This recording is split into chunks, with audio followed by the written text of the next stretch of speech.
L'appel de Dieu, comment se manifeste-t-il? Quelles sensations ressentez-vous? L'appel de Dieu, ce n'est pas quelque chose d'aussi fugitif et de soudain qu'une sensation. C'est avant tout une expérience intérieure qui est très personnelle.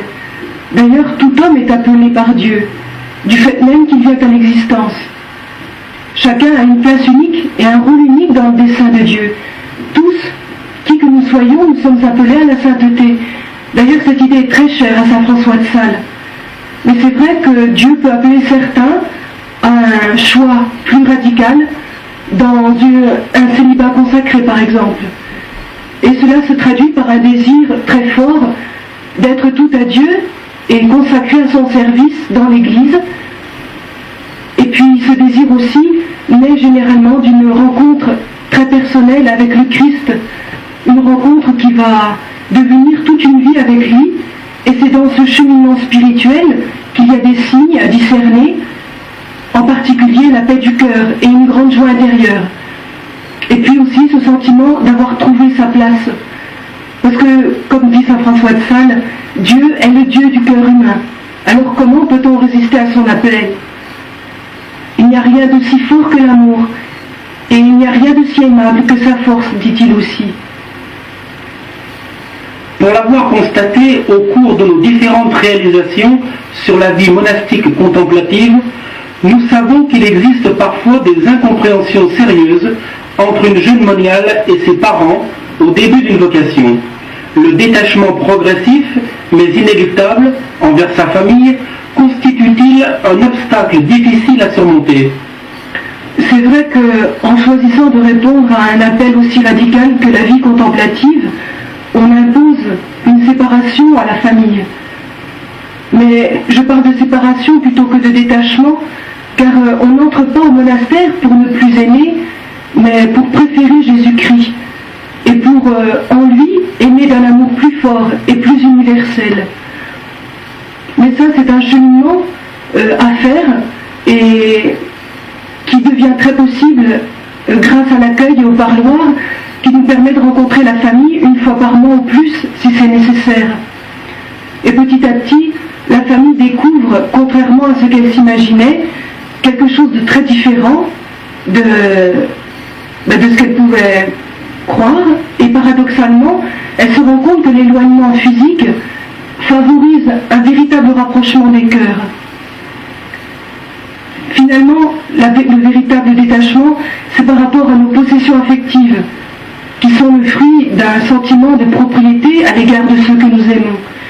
Et c'est dans l'amour fraternel et dans l'amour de Dieu, dans ce progrès de cet amour, que notre cœur devient réellement capable d'aimer purement en Dieu et de répondre au grand commandement de Jésus. Aimez-vous les uns les autres, comme je vous ai aimé. L'oraison est une prière mentale qui demande une importante concentration de l'esprit. C'est sans doute un moyen incontournable pour élever son âme et rencontrer Dieu. Vous arrive-t-il d'avoir des défaillances, comme sainte Thérèse d'Avila, à qui il arrivait de compter les clous des souliers de la religieuse qui était devant elle? Oui, l'oraison, c'est avant tout la prière du cœur, bien plus qu'une concentration d'esprit. C'est une mise en présence de Dieu, vivant, aimant et agissant en nous. Et on s'expose à lui tel que l'on est, et donc avec nos défaillances. Et ce sont ces défaillances finalement qui vont nous permettre de nous humilier devant le Seigneur et d'aller, comme dit saint François de Sales, de l'humilité à Dieu et de Dieu à l'humilité. Et puis quelquefois l'oraison aussi, ça peut être une chasse à la distraction, mais tant que la volonté ne s'y prête pas, sainte Jeanne de Chantal dit bien que l'oraison n'en est pas perdue pour autant. Et puis quelque chose de très important aussi à savoir, c'est que l'oraison, ce n'est pas seulement un temps de silence vécu à la chapelle, c'est aussi toute la journée qui doit être vécue en union avec le Seigneur, car c'est cette union avec le Seigneur qui est l'essentiel de la vie d'oraison. Et puis il faut chercher, à travers de toutes les petites choses du quotidien, à rester unis à Dieu pour accomplir en tout sa volonté, et puis répondre ainsi au souhait de saint François de Sales, qui voulait donner à Dieu des filles d'oraison.